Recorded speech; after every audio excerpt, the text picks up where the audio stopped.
The rain had soaked through every thread of Mason Reed's clothes, but he barely felt the cold anymore. He was on his knees outside the emergency room, clutching a small envelope containing the last $73 he had in the world, while his mother lay inside fighting for her life.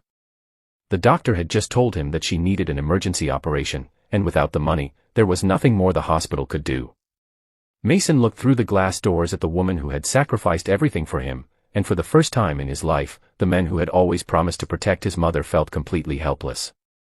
If you believe in kindness, second chances, and the idea that one small act can change someone's entire life, please take a moment to like this video, share it with someone who needs hope, and subscribe to Kindness Corner. And tell us in the comments where you're watching from. Your comment might remind someone on the other side of the world that kindness still exists. Mason had spent the last 6 months working whatever jobs he could find. He unloaded trucks before sunrise, cleaned restaurant kitchens late at night, and sometimes slept only 3 or 4 hours before starting again. His mother, Evelyn Reed, had raised him alone after his father disappeared when Mason was 8. She had worked as a school cafeteria worker for nearly 30 years, always coming home exhausted but somehow finding enough energy to make her son feel safe. When Mason lost his construction job after the company shut down, he promised her that things would get better. But then Evelyn collapsed in their tiny apartment one morning, and the doctors discovered a dangerous condition that required immediate surgery. Mason sold almost everything they owned. His old television, his tools, his motorcycle, even the wedding ring his mother had kept from his late grandmother. He borrowed money from co-workers and neighbors until nobody had anything left to lend. Still, the hospital bill remained far beyond what he could afford. That night, after being told the surgery could not begin without payment, Mason rushed outside into the rain and begged the doctor to reconsider. Dr. Celeste Morgan watched him trembling beneath the emergency room lights, his hands shaking as he held out every dollar he had. She could see the desperation in his eyes, but hospital rules were hospital rules. She promised to speak with administration, yet even she knew time was running out. Then a black luxury sedan rolled quietly into the hospital driveway. Nobody paid much attention at first. Expensive cars came and went outside the city's largest hospital every day. But this one stopped directly beside the emergency entrance, and a tall man in a dark suit stepped out. His name was Everett Hawthorne, a billionaire known across the city for owning one of the country's largest technology companies.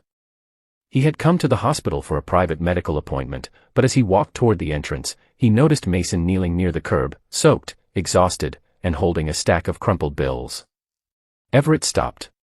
He watched Mason wipe his face and stare through the glass at his mother. Something about that sight froze the billionaire in place.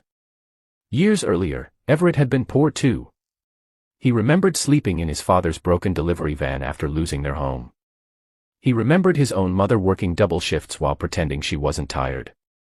But most of all, he remembered the one stranger who had paid for his mother's medicine when Everett was just 17. That single act of kindness had changed the direction of his entire life. Everett walked toward Mason and quietly asked what had happened. Mason initially refused to believe the stranger could help. He explained everything, expecting another polite promise or sympathetic look. Instead, Everett looked at the envelope containing the $73 and then at Mason's exhausted face. He reached into his jacket, pulled out his phone, and made one call to his financial office. Within minutes, the hospital administrator arrived, and the surgery was authorized. Mason stood completely still as he realized what was happening.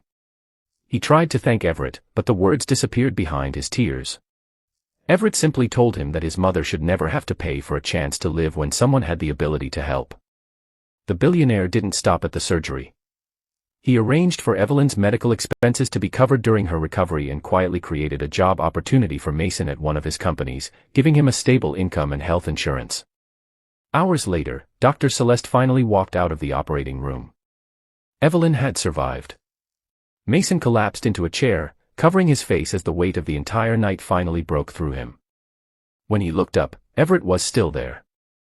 The billionaire could have left hours earlier, but he stayed because he wanted Mason to know that sometimes the greatest wealth a person can possess isn't money.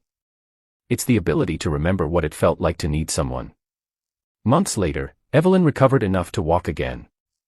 Mason accepted the job and slowly rebuilt his life. But he never forgot the night a billionaire stepped out of a car and saw him not as a poor stranger, but as a human being who deserved a second chance. And Mason eventually discovered something even more beautiful. Everett's mother, the woman who had once helped Everett when he was a teenager, had taught him the exact same lesson: kindness doesn't become smaller when you give it away. It grows.